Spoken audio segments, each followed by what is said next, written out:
सदाशिवसमारम्भां शङ्कराचार्यमध्यमां तत्त्वविदानन्दपर्यन्तां वन्दे गुरुपरम्पराम्। ॐ सहनाववतु सहनौ भुनक्तु सह वीर्यं करवावहै तेजस्विनावधीतमस्तु मा विद्विषावहै। ॐ शान्तिः शान्तिः शान्तिः। हरिः ॐ तत्सत्। ॐ श्रीगुरुभ्यो नमः। పూజ్య గురుదేవులు తత్వవిధానంద సరస్వతి స్వాముల వారి దివ్య చరణాలు విందములకు ప్రణమిల్లుతూ పరిపూర్ణ పరబ్రహ్మస్వరూపులకు ప్రియాత్మ బంధువులారా ఓ హరి ఓ.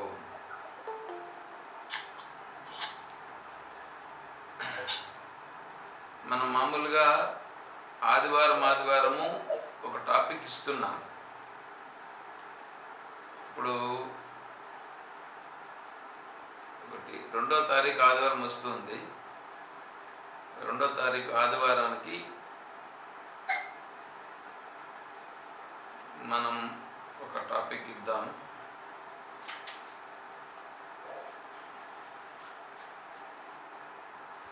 మూడవ అధ్యాయంలో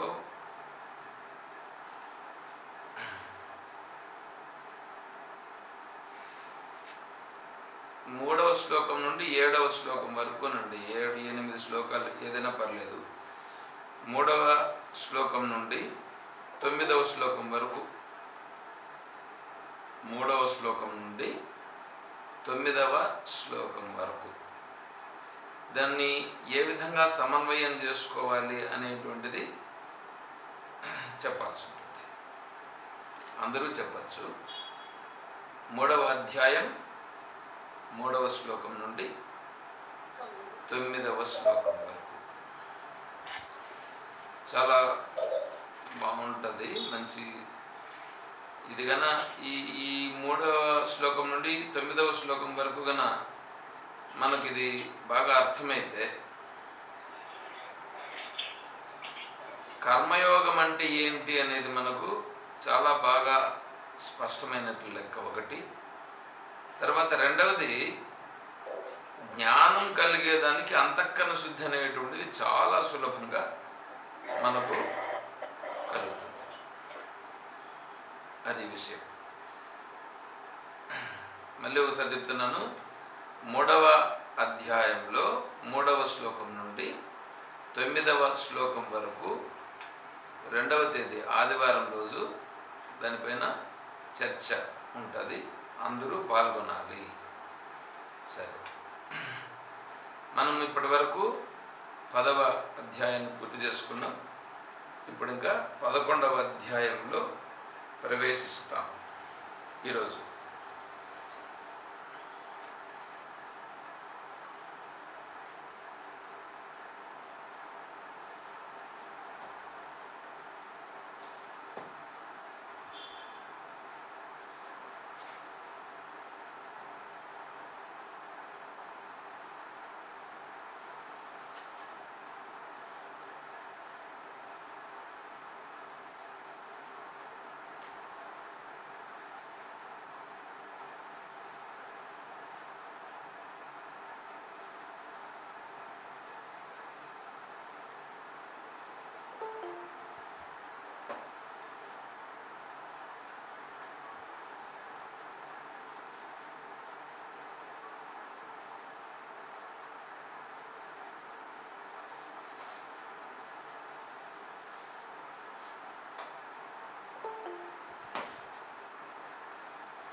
పదకొండవ అధ్యాయం విశ్వరూప సందర్శన యోగం.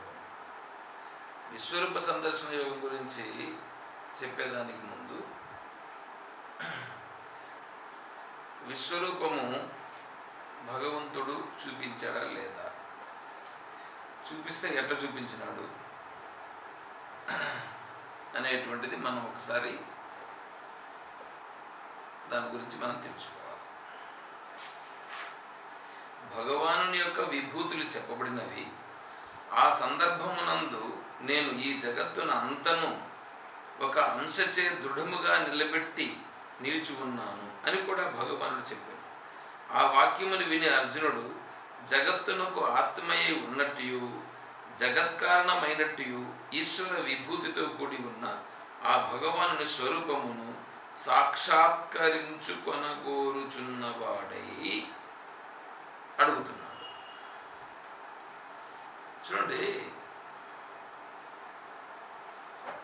విశ్వరూపము అంటే విశ్వమే రూపముగా కలిగినవాడు. ఇప్పుడు నా శరీరము 5'10" ఉంది, ఏదో వెయిట్ ఒక 72 kgs ఉన్నాను. నా చెస్ట్ ఎంత ఉంటుంది, పొడుగు ఎంత ఉంటుంది, 4 అవయవాలు ఉన్నాయి, ఇవన్నీ చెప్తే దీనికి ఒక స్ట్రక్చర్ ఉంది, ఇది మనకు తెలుస్తూ ఉంది. మరి భగవంతుడు ఇలా విశ్వరూపంగా ఉన్నాడు అని అన్నప్పుడు విశ్వం అనేటువంటిది భగవంతుని యొక్క శరీరం అవుతుంది. నా శరీరం తెలుస్తుందిగా ఇది. అలాగే భగవంతుని యొక్క శరీరం, ఇదంతా భగవంతుని యొక్క శరీరం. ఇప్పుడు ఇంత భగవంతుని యొక్క శరీరం ఉంది కదా, మనం ఒకసారి ఇంటిలో కూర్చొని చూస్తే ఇంటిలో గోడలు కనిపిస్తాయి. ఎందుకంటే మన దృష్టి బయట వెళ్ళదు. అదే బయట వెళ్ళి లేదంటే మిద్దిపైకి వెళ్ళి ఒకసారి అలా పడుకొని అలా పైకి చూసామని అనుకోండి, ఎంత ఆకాశం ఎంత విశాలంగా ఉంటుంది. ఆ విశాలమైన ఆకాశంలో నక్షత్రాలు ఎన్ని గోళాలు ఉంటాయి, అసలు లెక్కించడానికి వీలు కాకుండా ఉంటుంది. ఇప్పుడు భగవంతుని యొక్క శరీరం అని అంటే మనకు తల, కన్నులు, ముక్కు, అదేవిధంగా వక్షస్థలము, పాదములు, కాళ్ళు, చేతులు ఉన్నట్లుగా ఈ విశ్వరూపమైనటువంటి ఈ స్వరూపానికి కూడా కాళ్ళు, చేతులు, తల ఏమన్నా ఉందా అని అంటే ఈ విశ్వరూపానికి కాళ్ళు, చేతులు అట్లంతా ఉండవు. అయితే భాగవతంలో భగవంతునికి ఈ ఆకాశం అనేటువంటిది ఏదైతే ఉన్నదో అదే ఆ భగవంతుని యొక్క తలని అంటే ద్యులోకం అనేటువంటిది భగవంతునికి తలని, ఆకాశంలో ఉండే ఆ నల్లని ధనమంతా భగవంతుని యొక్క కురులని, సూర్యుడు చంద్రుడే భగవంతుని యొక్క నేత్రములని ఇలా వర్ణించడం జరుగుతుంది. ఇది వర్ణన అనేటప్పుడు ఏంటంటే మనం ఈ వర్ణన ఈ యొక్క సాహిత్యం అనేది వచ్చిన తర్వాత వర్ణన వచ్చింది. సహయజ్ఞాః ప్రజా సృష్ట్వా పురోవాచ ప్రజాపతి అనేన ప్రసవిష్యధ్వం ఏసువస్త్విష్టకామధుక్. సహయజ్ఞాః ప్రజా సృష్ట్వా, ప్రజలను సృష్టించినప్పుడే ప్రజలతో పాటుగా యజ్ఞములను కూడా సృష్టించినాడు. యజ్ఞములను సృష్టించినంటే యజ్ఞములను చెప్పేటువంటి వేదమును సృష్టించినాడు భగవంతుడు. ఇప్పుడు ఈ జీవులు ఈ వేదము రెండు ఒకసారిగా సృష్టింపబడినాయి. బృహదారణ్యకోపనిషత్తులో నిశ్వసితవ్యం అని అంటాడు. ఉచ్ఛ్వాస నిశ్వాసాలు ఉన్నాయిగా మనకి. ఆ భగవంతుని యొక్క నిశ్వాసము నుండి ఇవి పుట్టినాయి. ఇప్పుడు నిశ్వాస నుండి ఇవి పుట్టినాయి అని అనుకోండి. ఒకవేళ నిశ్వాస అంటే మన ముక్కులో నుండి గాలిని విడిచిపెడుతున్నాం. ముక్కులో గాలిని పీలిస్తే ఉచ్ఛ్వాస, పూరకం, ఉచ్ఛ్వాస. అదే ముక్కులో నుండి గాలిని విడిచిపెడితే నిశ్వాస, రేచకం. ఇప్పుడు మనం ఏ విధంగా అయితే గాలిని విడిచిపెడితే దాన్ని నిశ్వాసం అన్నామో, అదే విధముగా భగవంతుడు కూడా ముక్కులో నుండి గాలిని ఏమైనా విడిచిపెట్టినాడా అని అంటే, ఎందుకంటే నిశ్వసితవ్యం అని అన్నాడు కదా. ఆ వేదములన్నీ కూడా ఈ నిశ్వాసం నుండి వచ్చినాయని బృహదారణ్యకోపనిషత్తులు చెప్తున్నది. అంటే ఆ నిశ్వాస నుండి పుట్టినాయి అంటే దాన్ని అక్కడ వ్యాఖ్యానం ఏం చేశారంటే, ఇప్పుడు నిశ్వాస అనేది జరిగిందని అనుకోండి. ఒకవేళ నిశ్వాస జరిగితే ముక్కు ఉండాల. ముక్కు ఉందంటే ముఖం ఉండాల. ముఖం ఉందనంటే తల ఉండాల పైన. ఈ ముఖము తల ఉందనంటే ఇంకా ఇదంతా శరీరంలో అవయవాలన్నీ ఉండాలి. కాళ్ళు చేతులు ఉండాలి. ఎప్పుడైతే శరీరం అనేటువంటిది ఉందో, శరీరం అనేది ఎప్పుడు ఉందో అప్పుడు ఆ శరీరం ఏమవుతుంది? కొద్ది రోజులకి శరీరం పోతుంది. అంటే మనము ఏ భగవంతుడైతే ఉండి ఆ భగవంతుని యొక్క నిశ్వాసం నుండి వేదములన్నీ పుట్టినాయని చెప్తున్నదో ఆయన పోయేవాడని అర్థం. ఆయన పోతే భగవంతుడు ఎట్లవుతాడు? కాబట్టి ఆ అర్థము కాదు. అట్లా అర్థం కాకుండా లేదంటే దివ్యమైనటువంటి శరీరం అని అన్నారు అనుకోండి. అయ్యా నాయనా బాబు, నువ్వు శరీరం అని అంటున్నావా లేదా? First point. శరీరం అని అంటు దివ్యమైందండి అదే అంటారు. అయ్యా నువ్వు కట్టి పెట్టవయ్యా నీ కథలు. ఇప్పుడు బంగారు, ఒరిజినల్ బంగారు, డూప్లికేట్ బంగారు. ఏదైనా బంగారే కదా. డూప్లికేట్ అంటే దాంట్లో నీకు పర్సంటేజ్ ఎక్కువ కలిసి ఉంటుంది, ఒరిజినల్లో కలిసి ఉండేటువంటి పర్సంటేజ్ తక్కువ ఉంటుంది. 916 అయితే ఒరిజినల్, అదే 70, 65 అట్లయితే దాని వాల్యూ తగ్గిపోయింది, అది డూప్లికేట్. కాబట్టి నీకు దివ్యమంగళ విగ్రహం అని అన్నా అది శరీరమే కదా. శరీరం.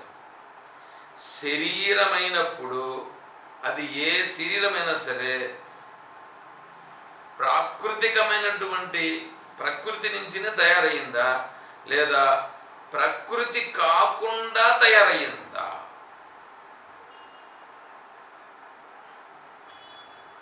మీరు ఏదైనా తీసుకోండి, ప్రకృతిలో నుంచినే తయారు కావాలి, కానీ ప్రకృతిలో కాకుండా వేరే దాని నుంచి ఏదైనా తయారయ్యేదానికి వీలుందా? అన్ని ప్రకృతి నుంచి తయారు కావాల్సిందే. ప్రకృతి నుంచి తయారైనది అనంటే అటుకేమైపోయింది? ప్రకృతిలో ఉన్నదైంది, పంచమహాభూతములకు సంబంధించినదైనది. ఇప్పుడు మన శరీరం కూడా ఏంటంటే ఇది స్థూల శరీరం, పంచమహాభూతాలతో వచ్చింది. తర్వాత సూక్ష్మ శరీరం ఉన్నది, జ్ఞానేంద్రియ, కర్మేంద్రియ, మనోబుద్ధి, చిత్తాహంకారములతో కూడి 17 అవయవములతో ఏదైతే ఉన్నదో, ఒక్కోసారి 19 అవయవాలు అంటారు, ఒక్కోసారి 17 అంటారు. అంటే మనోబుద్ధి, చిత్తాహంకారాలు 4 కలిపితే 19 అవుతుంది. జ్ఞానేంద్రియాలు, కర్మేంద్రియాలు, పంచప్రాణాలు ఇవి సూక్ష్మంగా ఉంటాయి. కాబట్టి ఈ 5 మూల 15, ఇది ఒక 4 కలిపితే 19. అదే మనస్సు, బుద్ధి, చిత్త, అహంకారంలో మనస్సు బుద్ధిని 2 పెట్టి చిత్తం అహంకారాలను మనోబుద్ధుల్లో కలిపేస్తే 17 అవుతుంది. సరే, ఈ దీంతో కలిగినటువంటిది సూక్ష్మ శరీరం. సూక్ష్మ శరీరం అనేటువంటిది సూక్ష్మంగా ఉంటుంది. దాన్ని ఆ సూక్ష్మ శరీరం అనేటువంటిది అది పోదు. ఎందుకంటే సూక్ష్మ శరీరం అనేటువంటిది అంటే సూక్ష్మ జ్ఞానేంద్రియాలతో తయారై ఉన్నది కాబట్టి అది కర్మ ఎంతవరకు ఉంటుందో అంతవరకు ఉంటుంది. కారణ శరీరం ఉన్నంత వరకు ఇది ఉంటుంది. ఎప్పుడైతే ఈ కారణ శరీరం అనేటువంటిది పోయిందో అప్పుడు సూక్ష్మ శరీరం కూడా పోతుంది. అప్పుడు ఇతను సహజత్వ స్థితిలో నిలబడి ఉంటాడు. కాబట్టి ఆ సూక్ష్మ శరీరం అనేటువంటిది ఏదైతే ఉన్నదో అది స్థూల శరీరము వంటిది కాదు, అది దివ్యమైనది. దాన్ని చెప్పచ్చు. స్థూల శరీరం కూడా దివ్యమే, అదేమి దివ్యం కాకుండా ఏం కాదు. ఎందుకంటే ఇటువంటి శరీరాన్ని నువ్వు బయట ఏదైనా తయారు చేయడానికి వీలవుతుందా? కాదు. కాబట్టి శరీరాన్ని భోగాయతనము అని అన్నారు. భోగాయతనము అంటే భోగమనంటే ఇక్కడ సుఖ దుఃఖములను అనుభవించుట కొరకు ఆ మనస్సు తయారు చేసుకున్నటువంటి ఒక పరికరం, అది ఈ శరీరం. కాబట్టి ఇది స్థూల శరీరము, అది సూక్ష్మ శరీరము, వెనకాల ఉండేది కారణ శరీరం. బాగానే ఉంది. ఇప్పుడు భగవంతునికి ఈ విధంగా మనకున్నట్లుగా శరీరము ఉందా అని అంటే మనకున్నట్లుగా శరీరం లేదు. మనకున్నట్లుగా శరీరం అక్కడ లేదు. ఎందుకంటే కొంతమంది మనకున్నట్లుగా శరీరం ఆయన కూడా ఉంది, ఆయన ఎక్కడో ఒక జాగాలో కూర్చొని ఉంటాడు, అక్కడి నుంచి కిందికి చూస్తూ ఉంటాడు, ఎవరెవరు ఏమేమి చేస్తుంటారో అని. ఇవన్నీ అంతా శుద్ధ తప్పులే. ఎందుకంటే కన్నులు ఉన్నాయి కదా, కన్నులు ఇప్పుడు మీరు చూడండి, మీకు 100 సంవత్సరాలు అవుతూ ఉంటుంది. 100 అంటే 60-70 సంవత్సరాలు అయ్యేటప్పటికే ఆ కన్నులకి ఎన్నోసారి అద్దాలు మార్చేస్తూ ఉంటాం. అద్దాలు మార్చాల్సి వస్తుంది, అద్దాలు మార్చి ఎన్నో చేస్తాం. ఇప్పుడు దేవుడని ఆయన ఇప్పటికి భూమి పుట్టి ఎన్ని సంవత్సరాలు అయింది? అన్ని కోట్ల సంవత్సరాల నుంచి ఎవరో దేవుడు ఉన్నాడు, ఒక ఆయన కన్నులతో చూస్తున్నాడు అంటే ఆ కన్నులు ఏమై ఉండాలా? లేదంటే దేవునికి దివ్యమైన ఇవన్నీ.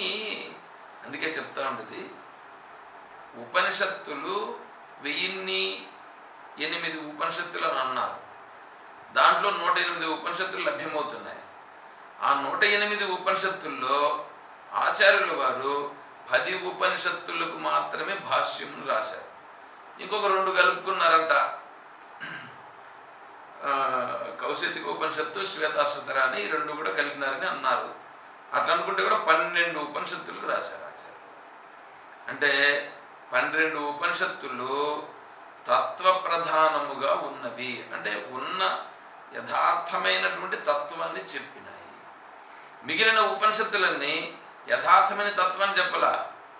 కొన్ని ఉపనిషత్తులు స్త్రీ రూపంగా కొన్ని వర్ణిస్తే, కొన్ని పురుషుని రూపంగా వర్ణిస్తే, ఇంకొన్ని యోగ రూపంగా వర్ణిస్తే, ఇట్లా రకరకాలుగా ఆ ఉపనిషత్తులన్నీ కూడా వర్ణించినాయి. అంటే భగవంతుని యొక్క తత్వమును చాలా స్పష్టంగా వివరించినటువంటి ఉపనిషత్తులు 10. అందువల్లనే ఆచార్యుల వారు 10 ఉపనిషత్తులకు మాత్రమే భాష్యమును రాసినారు. ఆ 10 ఉపనిషత్తులనే మళ్ళీ వచ్చినటువంటి మధ్వాచార్య స్వాముల వారు కానీ, భగవద్ రామానుజుల వారు కానీ ఆ 10 ఉపనిషత్తులనే అంగీకరించి వారు కూడా వారి సిద్ధాంతం ప్రకారంగా భాష్యం రాశారు. సరే, ఎందుకు చెప్తున్నామంటే భగవంతుని యొక్క విశ్వరూపం అనేటప్పటికీ మనలాగా తల ఏదో పెద్దగా ఉంటుంది, కాళ్ళు పెద్దగా, చేతులు పెద్దగా ఇంత ఉంటుంది, ఈ బ్రహ్మాండం అంతా ఆయన పొట్టలో ఉంది. ఇవన్నీ ఏంటంటే రూపకం అని అంటారు. రూపకం అని అంటే మన యొక్క సాహిత్యంలో వర్ణన ఇప్పుడు చెలికత్తనో లేదా ప్రియురాలను వర్ణిస్తుంటారు. ప్రియురాలు యొక్క ముఖము చంద్రబింబము వలె ఉన్నది. ఇదేమిటిది? ఉపమాలంకారం. అంటే ఉపమానం, అక్కడ చంద్రుడు, ఇక్కడ ఈమె ముఖం. ఇవి రెండు చూడడానికి ఒకటిగా ఉన్నవి అంటే అంత ముఖం అంత బాగా వెలిగిపోవచ్చున్నది అనేటట్లుగా చెప్పడం. అంతేగాని ఈ ముఖము ఆ చంద్రుని అంత ఉంది అని అట్లా కాదు. అదేవిధంగానే ఏ భగవంతుని యొక్క స్వరూపం అయితే ఉన్నదో ఆ భగవంతుణ్ణి వీడు తెలుసుకునే దానికోసం వీడేం చేశాడంటే ఈ బ్రహ్మాండాన్నంతా కూడా చూచి ఈ బ్రహ్మాండాన్ని తనలాగానే ఊహించుకుని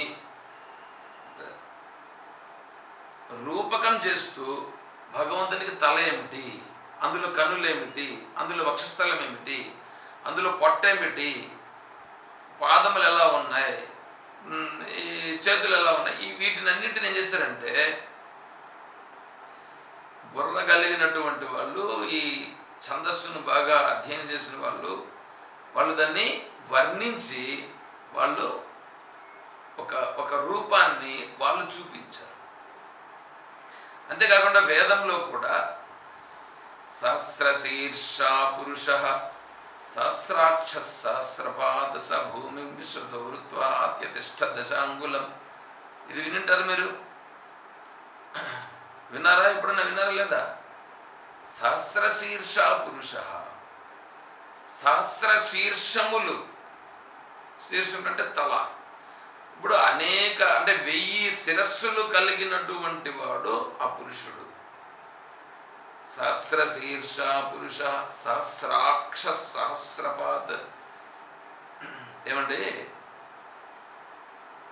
1000 తలలు, 1000 కన్నులు, 1000 కాళ్ళు. ఏమన్నా సరిపోతుందా? ఒక తలకు ఒక కన్ను, ఒక కాల. అంతేకాకుండా మనకు కూడా ఈ భగవద్గీతలో కూడా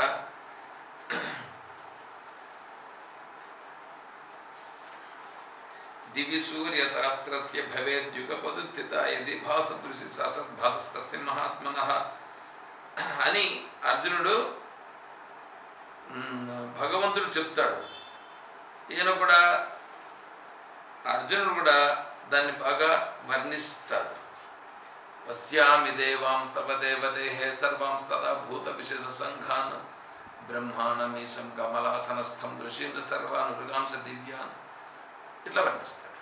అంటే నీ యొక్క బ్రహ్మదేవుడు నీ యొక్క బొడ్డు నుండి పుట్టినటువంటి తామర తూడులో నుండి బ్రహ్మదేవుడు పుట్టినాడు. అదంతా కూడా నేను చూస్తున్నానని అర్జునుడు అక్కడ వర్ణిస్తాడు. అంటే ఇదంతా సత్యమా కాదా అని అంటే భగవంతుని యొక్క తత్వమును చెప్పేటప్పుడు తత్వాన్ని గురించి చెప్తారు, తత్వరూపంగా చెప్తారు. ఆ తర్వాత తత్వంలో కొన్ని ఏం చేస్తారంటే కవి యొక్క చాతుర్యాన్ని ఉపయోగించి ఆ కథకు అనుగుణంగా ఉంటూ, ఎందుకంటే తత్వాన్ని చెప్పేటప్పుడు దానికి ముందు వెనకాల కొన్ని ఉంటాయి. ఆ ముందు వెనకాల ఉండేటువంటి దానికి అనుగుణంగా ఈ మధ్యలో ఉండేదాన్ని కూడా అక్కడ ఆ షేప్ దాన్ని అట్లా మాడిఫై చేస్తారు. అది కవికి ఆ యొక్క ఫ్రీడమ్ ఉంటుంది. కాబట్టి కవి వాటన్నింటిని వర్ణిస్తారు. అలా వర్ణిస్తూ ఇప్పుడు ఏం చేశాడంటే ఇక్కడ భగవంతుని సంబంధించి ఇప్పుడు భగవంతుణ్ణి మనం ప్రార్థించాలనంటే భగవంతుని మనం ప్రార్థించాలి అని అంటే భగవంతుడు ఎలా ఉంటే మనం ప్రార్థిస్తాం అని మనం ఆలోచన చేసాము అనుకోండి.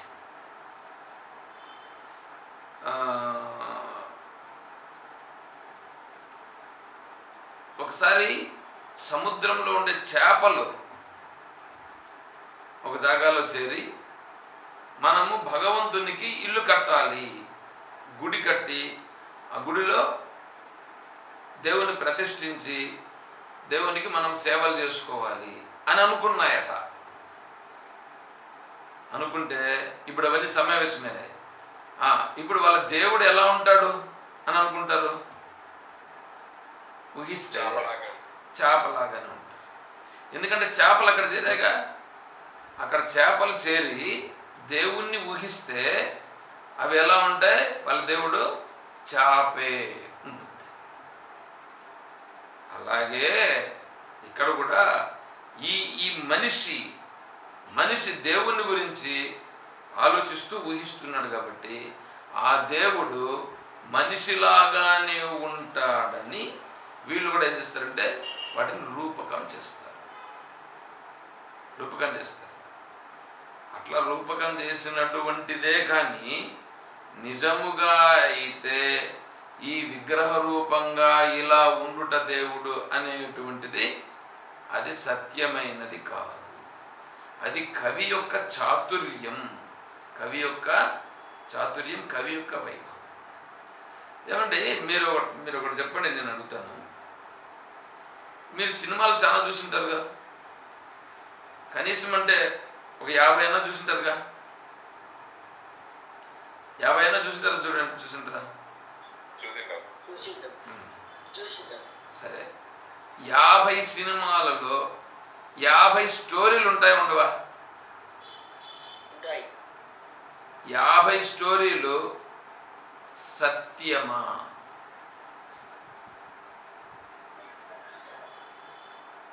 సత్యం కాదు. 50 స్టోరీలు సత్యం కాదు, అన్నీ కల్పితాలే. అంతేగా, స్టోరీలు అన్నీ కల్పితాలేగా. కానీ ఇప్పుడు అక్కడ ఒక స్టోరీ వచ్చిందా లేదా? ఆ స్టోరీ చూపించారు లేదా? దాంట్లో హీరో వచ్చాడు, హీరోయిన్ వచ్చింది, దాంట్లో ఏదేదో ఒక స్టోరీ జరిగింది, దాంట్లో అవన్నీ ఏదో నడిచింది కదా. దాన్ని అంతా చూసి నువ్వు కూడా స్టోరీ అంతా చూస్తున్నావు కదా. భూతతో వాపి సృజ్యమానే సమాశ్రుతి నిశ్చయం యుక్తియుక్తంచ యత్తద్భవతి తద్భవేత్ అని గౌడపాదాచార్య స్వామి వారు చెప్తారు. భూతతో వాపి సృజ్యమానే సమాశ్రుతి నిశ్చితం యుక్తియుక్తం చ